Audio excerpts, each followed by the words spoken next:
سر social media پہ آج کل ایک بہت مسئلہ ہے، وہ یہ کہ ساحل عدیم صاحب اور انجینئر محمد علی مرزا صاحب ان کے آپس میں کوئی اس بارے میں ویوز آئے ہیں کہ قیام تعظیمی ایک کہہ رہے ہیں کہ اس طریقے سے جائز ہے، ایک خاص کچھ کنڈیشنز بتائیں، اور ساحل عدیم صاحب بالکل ہی منع کر رہے ہیں کہ یہ قیام تعظیمی ہمارے دین میں کوئی حیثیت نہیں رکھتا۔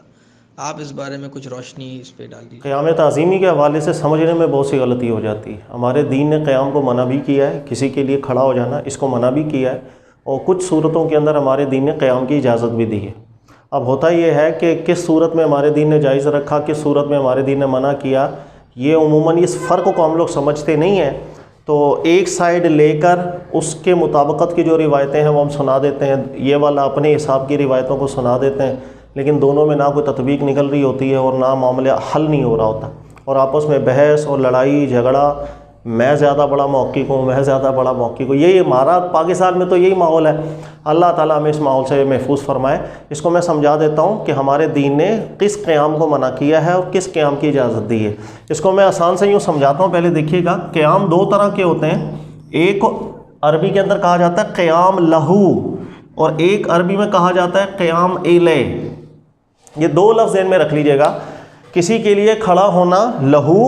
الیہ، یہ دو لفظ کے طور پہ عربی میں استعمال ہوتا ہے۔ ان دونوں کے اندر تھوڑا سا فرق ہے۔ فرق یہ ہے، قیام لہو کا مطلب یہ ہے کہ ایسا قیام کرنا کسی کے لیے کہ اس قیام کے اندر اور میرا کوئی نیت اور مقصد ہے ہی نہیں، صرف میری نیت اور مقصد یہ ہے کہ میں کسی کے لیے کھڑا ہوا ہوں فقط اس کی تعظیم کے لیے، اور کوئی بھی میرا اس کے اندر مقصد نہیں ہے۔ یہ جو قیام ہے، جب آپ کسی کے لیے فقط محض صرف تعظیم کی نیت کر کے اور آپ قیام کر لیتے ہیں، اسے عربی میں قیام لہو کہا جاتا ہے۔ یہ وہ قیام ہے جس کی ہمارے دین نے اجازت نہیں دی ہے۔ اللہ رب العزت کے ساتھ ایسے قیام کو خاص کیا گیا ہے، وہ قرآن پاک میں کہاں ذکر ہے وہ بھی میں آپ سے ابھی میں بتا دیتا ہوں۔ ایک قیام ہوتا ہے جسے عربی میں کہا جاتا ہے قیام الیہ، کسی کی طرف اٹھ کر کے جانا۔ یہ جو قیام الیہ ہے، اس کی اجازت ہمارے دین نے دی ہے، اور قیام الیہ کہا جاتا ہے کہ ہر وہ کھڑا ہونا کہ جس کے اندر فقط قیام سے انسان کی تعظیم، فقط تعظیم مراد نہیں ہوتی، بلکہ مراد اور مقصد دیگر چیزیں بھی ہوتی ہیں۔ مثال کے طور پر ایک شخص ہیں، بوڑھے ہیں، وہ سامنے سے آ رہے ہیں، ہاتھ میں ان کا بیگ ہے، مہمان ہے، پنجاب سے آئے ہیں، اور آپ کی نظر جب ان پر پڑی ہے تو آپ فوراً اٹھ کر ان کی طرف گئے ہیں۔ الا عربی میں کہتے ہیں طرف، آپ اٹھ کر ان کی طرف گئے ہیں، آپ نے ان کو ریسیو کیا، ان سے سلام کیا، ان کے سامان کو آپ نے اٹھایا اور لا کر کے ان کو بٹھا دیا۔ اسے عربی میں کہتے ہیں قیام الیہ۔ تو قیام الیہ میں فقط کھڑے ہونے سے تعظیم مراد نہیں ہوتی، اس کے اندر آپ کے قیام سے اس کی طرف جانا اور اس سے ملنا، اس کو ریسیو کرنا اور لا کر کے بٹھانا، اسے قیام الیہ عربی میں کہتے ہیں۔ اور قیام لہو کہتے ہیں آپ کسی کے لیے کھڑے ہو گئے، بس اور کوئی مقصد نہیں ہے، کسی کو ریسیو کرنا بھی مقصد نہیں ہے، اور اس کا ہاتھ پکڑنا، اس کو لا کے کسی مسند پہ بٹھا، کوئی صرف قیام کھڑے ہونے سے مراد اور مقصد آپ کا کہ تعظیم۔ ہمارے دین نے قیام لہو کو منع کیا ہے، قیام الیہ کی اجازت دی ہے، ٹھیک ہے۔ اب قیام لہو کو کیوں منع کیا گیا؟ اس پہ اللہ رب العزت نے سب سے پہلے قرآن پاک میں ذکر کیا، وَقُومُوا لِلَّهِ قانتین، تم سب قیام کرو۔ نماز کی بات یہ ہے کہ جب تم نماز پڑھتے ہو تو قیام کرو للہ، صرف اللہ کے لیے، قانتین، اپنے دل میں صرف تعظیم کی نیت لاتے ہوئے۔ تو یہ جو ہم نماز پڑھتے ہیں، اس نماز کے اندر دیکھیے گا ہمارے ارکان پہ غور کریں۔ سب سے پہلے ہے قیام، آپ اللہ کی بارگاہ میں کھڑے ہو جاتے ہیں باادب طریقے سے، تعظیم کی نیت کے ساتھ۔ یہ جو قیام ہم نماز کے اندر کرتے ہیں، اس نماز میں اس قیام سے فقط اللہ کی تعظیم مراد ہوتی ہے، اور کوئی ہمارا مقصد نہیں ہوتا۔ تو یہ ایک رکن ہے نماز کا۔ اسی طرح جب ہم رکوع کرتے ہیں، جھک جاتے ہیں، تو اللہ کے سامنے جھکتے ہیں، تعظیم مراد ہوتی ہے، اور کوئی ہماری نیت نہیں ہوتی عبادت۔ پھر ہم سجدہ کرتے ہیں۔ تو یہ جو نماز کے ارکان ہیں، یہ چونکہ اس کو عبادت کا درجہ دے کے اللہ کے ساتھ خاص رکھ دیا گیا ہے، اسی وجہ سے یہ جو قیام لہو ہے، اللہ کے علاوہ کسی اور کے لیے بھی قیام لہو کرنے کی ہمارے دین نے اجازت نہیں دی۔ ایسا قیام جس میں فقط آپ کی نیت تعظیم ہے اور کوئی نیت ہے ہی نہیں، ٹھیک ہے۔ اس کی مثال دیکھیے گا، جیسے کوئی سامنے بادشاہ بیٹھے، بادشاہ صاحب اپنی مسند کے اوپر بیٹھے ہیں، آس پاس جو اس کے غلام ہیں، جو رعایا ہے، جو وزیر ہیں، وہ کھڑے ہیں آرام سے، تعظیماً کھڑے ہیں۔ بس یہ کھڑے ہونے سے اور کوئی نیت ہے ہی نہیں، بس رسپیکٹ ہے۔ جیسے ہمارے یہاں کوئی پیر صاحب بیٹھے ہیں، وہ بیٹھے ہیں لیکن ان کے آس پاس جو ہے نا مریدین تعظیماً کھڑے ہیں. یہ وہ قیام ہے جسے ہم کہتے ہیں کہ قیام سے فقط نیت آپ کی تعظیم ہے کسی کی. اس قیام کو ہمارے دین نے اللہ رب العزت کے ساتھ خاص رکھ دیا ہے. اس قیام میں کسی کو شریک کرنے کی اجازت نہیں ہے. اللہ نے جب قرآن پاک میں واضح فرما دیا قوموا للہ قانتین کہ تعظیم کے لیے صرف اللہ کے لیے قیام کیا جائے، تو صرف اللہ کے لیے ہی قیام ہوگا، یہ قیام کسی اور کے لیے نہیں ہوگا. اسی طریقے سے دیکھیے گا اللہ کے نبی صلی اللہ علیہ وآلہ وسلم صحابہ کرام علیہم رضوان کو قیام لہو سے منع کر دیا کرتے تھے. قیام لہو مطلب جب صحابہ فقط قیام میں نیت کریں رسول اللہ صلی اللہ علیہ وسلم کی تعظیم کی اور قیام سے کوئی مقصد نہ ہو، اللہ کے نبی علیہ السلام اس سے منع کرتے تھے. صحابہ کرام بھی ذکر کرتے تھے کہ ہم نبی علیہ السلام کے لیے قیام لہو کبھی نہیں کرتے تھے، کیونکہ ہم جانتے تھے اللہ کے نبی صلی اللہ علیہ وسلم کو یہ چیز بری لگتی ہے، رسول اللہ صلی اللہ علیہ وسلم کراہت محسوس کرتے ہیں. ہم لوگ قیام لہو رسول اللہ صلی اللہ علیہ وسلم کے لیے نہیں کیا کرتے. اب آپ کو ساری جو احادیث بھی آئی ہیں وہ بھی سمجھ میں آنا شروع ہو جائیں گی، کیونکہ بنیاد قرآن پاک سے آپ کی بن گئی. قیام لہو اللہ کے لیے ہوگا بس. اچھا اسی طریقے سے دیکھیے گا اللہ کے نبی صلی اللہ علیہ وسلم نے ایک دفعہ نماز ادا فرمائی. اللہ کے نبی صلی اللہ علیہ وسلم کو اس وقت ایسا عذر لاحق تھا، آپ حالت قیام میں نماز نہ پڑھا سکے، آپ بیٹھ کر نماز ادا فرما رہے ہیں، صحابہ پیچھے کھڑے ہو گئے. جب نماز ختم ہو گئی تو حالانکہ نماز کے اندر قیام سے نیت اللہ ہی کی ہوتی ہے، لیکن اس کے باوجود بھی ظاہری صورت کیا بن گئی؟ ظاہری صورت وہی بن گئی کہ جیسے ایک بادشاہ بیٹھا ہوتا ہے اور اس کے پاس رعایا یوں کھڑی ہو جاتی ہے، اور اس کھڑے ہونے سے فقط ان کی نیت تعظیم ہوتی ہے اور کوئی مراد اور مقصد ہوتا ہی نہیں ہے. اس قیام کو چونکہ اللہ کے ساتھ خاص رکھ دیا گیا تو نماز میں اس کیفیت کا ظاہری ایک مشابہت پیدا ہونے لگ گئی تھی، اسی انداز میں کہ کہیں دیکھنے میں ایسا نہ لگ رہا ہو کہ یہ مقتدیوں کا قیام امام کے لیے لہو کی مشابہت پہ آ گیا. لہٰذا اللہ کے نبی صلی اللہ علیہ وسلم نے صحابہ کو بھی منع فرما دیا، جب امام کو کوئی عذر ہو وہ بیٹھ کے نماز پڑھے، آپ بھی بیٹھ کے نماز پڑھیں. اس حالت میں قیام جو نماز کا ہے اس میں بھی حکم ہے کہ تاکہ ظاہری مشابہت بھی قیام لہو کی غیر اللہ کے لیے پیدا نہ ہو.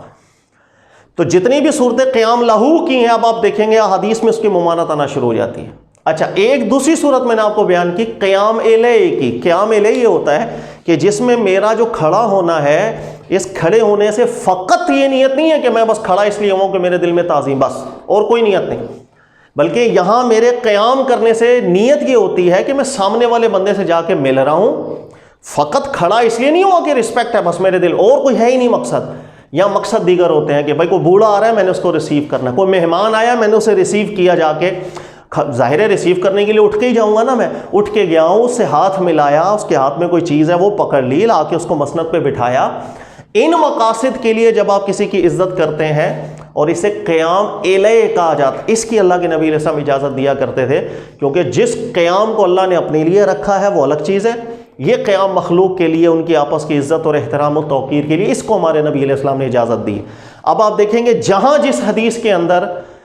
قیام کی اجازت آئی ہے وہ قیام لہو کے لفظ کے ساتھ اجازت آپ کو نہیں ملے گی، قیام الیہ کے لفظ کے ساتھ ملے گی. اس لیے ہر وہ روایت جس کے اندر الیہ والے واقعے میں لہو کا لفظ ہوا تو علماء نے ذکر کیا راوی سے غلطی ہو گئی، وہاں راوی نے تعبیر کرتے ہوئے الیہ کو لہو کہا ہے. مثال کے طور پر دیکھیے گا ابو داؤد کی روایت ہے، غالباً اللہ کے نبی صلی اللہ علیہ وسلم تشریف فرما ہے، فاطمۃ الزہراء رضی اللہ تعالی عنہا آتی ہیں. اب حدیث کے لفظ دیکھیے گا فقام الیہا، اللہ کے نبی علیہ الصلوۃ والسلام نے حضرت فاطمہ کی طرف قیام کیا. قام الیہ کا لفظ ہے، قام لہو کا لفظ نہیں ملے گا آپ کو. اللہ کے نبی علیہ الصلوۃ والسلام ان کے طرف قیام کرتے تھے، یعنی ریسیو کرنا. جب کوئی آئے، آپ کی بیٹی آئے، آپ کے والد آئے، آپ ان کی طرف قیام کرتے ہیں. تو یہاں پر یہ مراد نہیں ہوتی مثلا دیکھیں والد صاحب آ رہے ہیں اور میں کھڑا ہو گیا، بس میں والد کو ریسیو ہی نہیں کر رہا، ان کے ہاتھ میں 2 شاپر بھرے ہوئے ہیں فروٹوں کے، وہ بڑی مشکل سے اٹھا کے لے کے آ رہے ہیں اور میرا کوئی خیال ہی نہیں ہے، میں بس تعظیماً کھڑا ہو گیا. یہ قیام لہو ہے، اس کی اجازت نہیں. بلکہ اگر میں ریسیو کروں گا اپنے والد کو، میرے والد آئے ہیں، میں گیا ہوں السلام علیکم، ان کے ہاتھ سے شاپر میں نے اٹھا لیے ہیں، آ کے ان کو بٹھایا، سامان رکھ دیا، یہ قام الیہ ہوتا ہے. یہی حدیث میں ذکر ہے تو فاطمہ تو زہرا جب تشریف لائی نبی علیہ السلام ان کی طرف قیام کرتے تھے، انہیں ریسیو کرتے تھے، پھر ان کو لا کر کے اپنی مسند پہ چادر بچھا کر کے فاطمہ تو زہرا کو بٹھا دیا کرتے تھے. پھر اسی حدیث میں ذکر ہے اسی طرح جب اللہ کے نبی صلی اللہ علیہ وسلم فاطمہ تو زہرا رضی اللہ تعالیٰ عنہ کی طرف جاتے تو فاطمہ تو زہرا رضی اللہ تعالیٰ عنہ بھی رسول اللہ صلی اللہ علیہ وسلم کی اسی سنت پر عمل کرتے ہوئے قامت الیہ قامت الیہ کے لفظ ہیں حدیث کے، یعنی فاطمہ الزہرا بھی قیام الیہ کیا کرتے ہی، اللہ کے نبی علیہ الصلوۃ والسلام کی طرف اٹھ کر جاتی، ریسیو کرتی، پھر نبی علیہ الصلوۃ والسلام کو مسند پہ بٹھاتی۔ یہی حدیث ہے، دیکھیے گا حضرت سعد بن معاذ، بخاری کی روایت ہے۔ اول تو یہ روایت آدھی ہمارے یہاں سنائی جاتی ہے تاکہ کانسیپٹ ہی خراب ہو جاتا ہے۔ سواری پر آ رہے تھے حضرت سعد بن معاذ، رسول اللہ صلی اللہ علیہ وسلم تشریف فرماتے، صحابہ بیٹھے ہوئے ہیں، تو اللہ کے نبی علیہ السلام نے فرمایا قوموا الی سیدکم، اس بڑے کی طرف تم لوگ قیام کرو۔ اب دیکھیں گے دوبارہ حدیث سنیں، حدیث کے لفظ ہے قوموا الی سیدکم، الی کی بات چل رہی ہے۔ نبی علیہ السلام نے فرمایا سعد بن معاذ کی طرف قیام کرو، یہ نہیں فرمایا تھا قام لہو، اس کے لیے قیام کرو۔ یہ مطلب نہیں تھا تم سب بس کھڑے ہو جاؤ تعظیم ہاتھ باندھ کے، سعد بن معاذ آ رہے ہیں، نہیں، بلکہ یہی تفصیلی حدیث میں ذکر ہے مسند احمد بن حنبل کی کہ حضرت سعد بن معاذ جو تھے وہ زخمی تھے، اور ایک فیصلہ کروانے کے لیے نبی علیہ السلام نے ان کو بلوایا تھا، وہ سواری پر آ رہے تھے، اس وقت زخمی حالت میں تھے، تو نبی علیہ السلام نے فرمایا تھا قوموا الی سیدکم فانزلوہ، نبی علیہ السلام نے فرمایا اپنے سید کو ریسیو کرو اور اسے سواری سے اتارو کیونکہ وہ زخمی ہے۔ آپ پوری حدیث کا آپ کو کانسیپٹ کلیئر ہو جائے گا، یعنی آپ اٹھ کر کسی کو ریسیو کرنے کے لیے جب آپ جاتے ہیں تو یہ جو قیام ہے، چونکہ اس میں فقط نیت تعظیم کی نہیں رہتی، مقاصد کا حصول ہوتا ہے، آپ اسے ریسیو کر رہے ہیں، کوئی زخمی ہے تو اس کو آپ اتار رہے ہیں، آرام سے لے کر آ رہے ہیں، ان سب چیزوں کے اسے قیام الیہ کہا جاتا ہے، اس کی ہمارے دین نے اجازت دی ہے، ٹھیک ہے۔ اس کے علاوہ دیگر حدیثیں بھی ہیں، دیکھیے گا حضرت کعب بن مالک جب ان کی توبہ قبول ہوئی، حدیث کے لفظ ہیں کعب بن مالک جب مسجد کے اندر آئے فقام الیہ طلحہ، تو حضرت طلحہ جو تھے انہوں نے قام الیہ کیا تھا کعب کی طرف، وہ قام یعنی ان کو ریسیو کرنے کے لیے طلحہ اٹھے اور جا کے ان کو ریسیو کیا، گلے سے لگا لیا اور ان کو مبارکباد دی کہ اللہ نے تیری توبہ قبول کر لی ہے، سبحان اللہ۔ تو قام الیہ کی ہمارے دین نے اجازت دی ہے، قام لہو کی ہمارے دین نے اجازت نہیں دی، یہ اللہ کے ساتھ خاص رکھا ہے، قوموا للہ قانتین کے زمرے کے اندر۔ جب یہ آپ کو واضح سا فرق پتہ چل گیا، اب ہمارے یہاں بحثیں ہوتی ہیں، وہ بحثیں کیا ہوتی ہیں؟ جن حدیثوں میں قیام الیہ کی باتیں ہیں،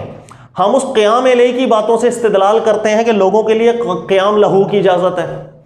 اچھا، حدیث میں قیام لہو کی ممانعت ہے، ہم اس سے استدلال کر کے قیام الیہ کو بھی منع کر دیتے، یہ ہمارے یہاں تھوڑی گڑبڑ ہو جاتی ہے۔ اب میں آسان الفاظ میں اپنے یہاں کی مثالوں سے آپ کو سمجھاتا ہوں۔ ہمارے یہاں پر مثلا میں استاد ہوں، کمرے کے اندر آیا، اسٹوڈنٹس کھڑے ہو گئے سارے، اچھا اب یہ جو اسٹوڈنٹس کھڑے ہوئے ہیں یہ مجھے ریسیو کرنے کے لیے تو کھڑے نہیں ہوئے کہ بھائی آگے بڑھ کے مجھ سے کوئی ہاتھ میں لانا چاہ رہا ہے، السلام علیکم سر کیا حال ہے، آئیں بیٹھیں، ریسیو کرنے کے لیے مجھے کوئی کھڑا نہیں ہوتا، صرف کھڑے، یا کیا نیت ہوتی ہے کھڑے ہونے کی؟ فقط تعظیم اور رسپیکٹ۔ جس قیام میں صرف تعظیم نیت ہو، اللہ نے وہ اپنے ساتھ رکھ، قوموا للہ قانتین، صرف اللہ کے لیے تعظیماً قیام کرو، ٹھیک ہے۔ لہٰذا یہ جو قیام جو اسٹوڈنٹس استاد کے لیے کرتا ہے، ہمارے یہاں کو جو رسم اور رواج ہے، کہاں سے آئی کہاں سے نہ آئی چھوڑیں، لیکن یہ اچھی چیز نہیں۔ ہاں اگر کوئی اسٹوڈنٹ بیٹھا ہو یہاں پر اور اس نے دیکھا کہ بھائی استاد صاحب آ رہے ہیں، ان کے ہاتھ میں کچھ بکس بھی ہیں، اب وہ فوراً استاد کو دیکھ کے قیام الیہ کرتا ہے، یعنی اٹھ کے جاتا ہے استاد کی طرف اور جا کے استاد کو ریسیو کیا، اسے سلام کیا، اس کے پاس کوئی چیزیں ہیں اس کو ادباً لیا، آ کے استاد کو بٹھایا، یہ قیام الیہ ہے، اس کی ہمارے دین نے اجازت دی ہے۔ یہ ہر چھوٹا بڑے کے ساتھ کرے گا، ٹھیک ہے نا۔ اب ایسا تو نہیں ہو سکتا کسی کے والد صاحب گھر میں آ رہے ہو، ان کے ہاتھ میں بھاری سامان بھی ہو اور میں بولوں بھائی چونکہ ہمارے دین نے قیام کی اجازت ہی نہیں دی ہے، ابا جی خود بھاری سامان لا کے گھر پہ رکھے، میں بیٹھا رہوں گا کیونکہ میں کھڑے ہو کے گیا تو یہ تو قیام میں آ جائے گا۔ قیام الیہ کی ہمارے دین نے اجازت دی ہے۔ اسی طرح ہمارے یہاں کیا ہوتا ہے، کبھی کبھی آپ نے دیکھا ہوگا کوئی بڑی شخصیت ہے، مثلا کوئی استاد ہے، کوئی پیر ہے، وہ کہیں چلے گئے بیٹھ گئے، اب جتنے مریدین ہوں گے وہ سامنے ہی کھڑے ہو جائیں گے تعظیماً، ہاتھ باندھ کے بالکل تعظیماً کھڑے ہو جائیں گے، یہ قیام لہو ہے، اس کی اجازت ہمارے دین نے بالکل نہیں دی ہے۔ اس قیام کو اللہ کے نبی علیہ السلام منع کیا کرتے تھے۔ اب دو حدیثیں سنے میں ذہن میں آ گئی، میں بتا دوں۔ حضرت انس کی جو روایت ہے اس کے الفاظ یہ ہیں، ہم قیام لہو رسول اللہ صلی اللہ علیہ وسلم کے لیے نہیں کرتے تھے۔ ایک اور صحیح حدیث ہے، صحابی کہتے ہیں ہاں قیام الیہ رسول اللہ کے لیے ہم کیا کرتے تھے صلی اللہ علیہ وسلم۔ تو قیام لہو اور الیہ کا فرق ہمیشہ ذہن میں رکھیے گا۔ کسی کو ریسیو کرنے کے لیے آپ اٹھے ہیں، گلے میں کوئی پرانا دوست کہیں عرصے بعد آیا، آپ بیٹھے ہوئے اور آپ نے دیکھا اور اٹھ کے گئے، آپ اس کے پاس جا کے گلے لگا لیا، یہ اجازت ہے۔ زید بن حارثہ رسول اللہ صلی اللہ علیہ وسلم کے صحابی ہیں، ایک دفعہ وہ آئے اور نبی پاک علیہ السلام کو پتہ چلا کہ اتنے دنوں بعد یہ آئے ہیں، اب تو اللہ کے نبی علیہ السلام اٹھ کے گئے ہیں ان کے پاس، جا کے انہیں گلے لگایا، چوما۔ یہ قیام الیہ ہے کہ آپ کسی کی طرف کھڑے ہو کر بڑھے ہیں، اسے ریسیو کیا، السلام علیکم، وعلیکم السلام، گلے ملے، اگر پرانے کوئی کسی وقت بعد ملاقات ہو رہی ہے اس میں ہمارے دین کو کوئی آبجیکشن نہیں ہے۔ تو یہ دونوں حدیثیں اپنی اپنی محل کے اوپر ہے۔ قرآن پاک کی آیت کا جو اصول ہے اسی نے ہمیں سمجھایا کہ کس حدیث کے اندر ممانت کس قیام کی آ رہی ہے، کس حدیث میں ممانت کس قیام کی آ رہی ہے۔ اسی طرح جو ہمارے علماء کرام ذکر کرتے ہیں کہ اگر کوئی عالم دین کبھی آئے ہیں تو ان کے لیے اگر کوئی قیام کرے گا اجازت ہے، یا قیام الیہ کی بات چلتی ہے، یعنی آپ اٹھیں اور جا کر ان سے ملیں، مصافحہ کریں، سلام کریں، ان کو ریسیو کر کے لا کے بٹھائیں، یہ عزت ہے، احترام ہے، اکرام ہے۔ لیکن یوں میں کروں کہ بھائی کوئی عالم میں فقط اٹھ کے کھڑا ہو گیا، نہ میرا مقصد کہ میں جا کے انہیں سلام کروں، ان کو جا کے میں ریسیو، کچھ بھی، بس کھڑا ہو گیا، یہ وہ قیام ہے جس کو اللہ تعالیٰ نے اپنے ساتھ خاص رکھا، اور اللہ ہی کے ساتھ خاص رکھنا چاہیے اس کو، ٹھیک ہے۔ اب ایک اور حدیث ہے، عائشہ صدیقہ رضی اللہ تعالیٰ بخاری کی روایت ہے، تو لوگوں نے اس وقت کہا بھی غالباً ابو بکر صدیق نے کہا، وہ رسول اللہ صلی اللہ علیہ وسلم تشریف لائے، ان کے لیے قیام کرو۔ تو عائشہ صدیقہ رضی اللہ تعالیٰ عنہ نے تاریخی الفاظ کہا کہ میرا قیام صرف اللہ کے لیے، یعنی وہ اس قیام کو قیام لہو سمجھی، اور عائشہ صدیقہ نے فرمایا قیام لہو تو صرف اللہ کے لیے ہوتا ہے۔ تو اللہ کے نبی علیہ السلام نے جب یہ جملہ سنا تو رسول اللہ صلی اللہ علیہ وسلم مسکرائے تھے، نبی علیہ السلام غصہ نہیں ہوئے تھے، اس لیے کہ جانتے تھے کہ یہاں کیا بات چل رہی ہے اور کس سیاق میں بات چل رہی ہے۔ لہٰذا قیام لہو ہمارے یہاں بہت سی رسمیں ہیں جس میں ہم قیام لہو کرتے ہیں، اس کی اجازت ہمارا دین نہیں دیتا، قیام علیہ کی اجازت دیتا ہے۔ اس معاملے میں بہت اعلیٰ تحقیق کی ہے محدث ناصر الدین البانی صاحب نے، نہایت اعلیٰ، اور اگر ان کو پڑھیں گے تمام احادیث کو انہوں نے بالکل سامنے رکھ کے قرآن پاک کی اصل بنا کر کے سب کو سمجھایا ہے کہ ہمارے یہاں ہوتا یہی ہے کہ بظاہر حدیثیں متعارض لگ رہی ہیں لیکن متعارض ہے نہیں ہے۔ جہاں اجازت ہے وہ قیام علیہ کی، جہاں ممانت ہے قیام لہو کی، جہاں اللہ کے نبی علیہ السلام منع فرماتے تھے وہ قیام لہو تھا، جہاں اجازت دیتے تھے وہ قیام علیہ تھا، ٹھیک ہے۔ ہاں یہ جو ہمارے یہاں کا آج کل کلچر ہے، ہمارے یہاں پاکستان کے اندر میں دیکھوں تو یہاں زیادہ کلچر قیام لہو کا ہی ہے، مجھے ایسا لگتا ہے، اس لیے کہ ایک آفیسر آ گئے، کوئی سیاستدان بڑے آ گئے، سارے کے سارے اس کے چاہنے والے کھڑے ہو جاتے، کیا وہ ریسیو کرنے کے لیے نہیں کھڑے ہوتے، وہ بس کھڑے ہو جاتے ہیں تعظیماً، نمبر بڑھانے کے لیے، پیر صاحب کے سامنے کھڑے ہو گئے نمبر بڑھانے کے لیے، استادوں کے سامنے کھڑے ہو گئے نمبر بڑھانے کے لیے، یہ سب قیام لہو ہے، اس کی اجازت نہیں ہے۔ اگر قیام کے اندر فقط تعظیم مراد نہ ہو، ایسے قیام کی اجازت ہے۔ بھائی مثلاً ایک گارڈ ہے، کسی عالم دین کے ساتھ گارڈ ہے، کسی بڑے آفیسر کے ساتھ گارڈ ہے، اب وہ آفیسر بیٹھا اور یہ کھڑا ہے،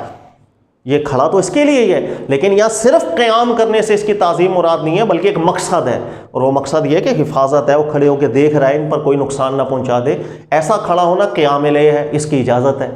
تو دو چیزوں کو مکس کر دیا جاتا ہے جب ہمارے یہاں مسائل پیدا ہو جاتے ہیں،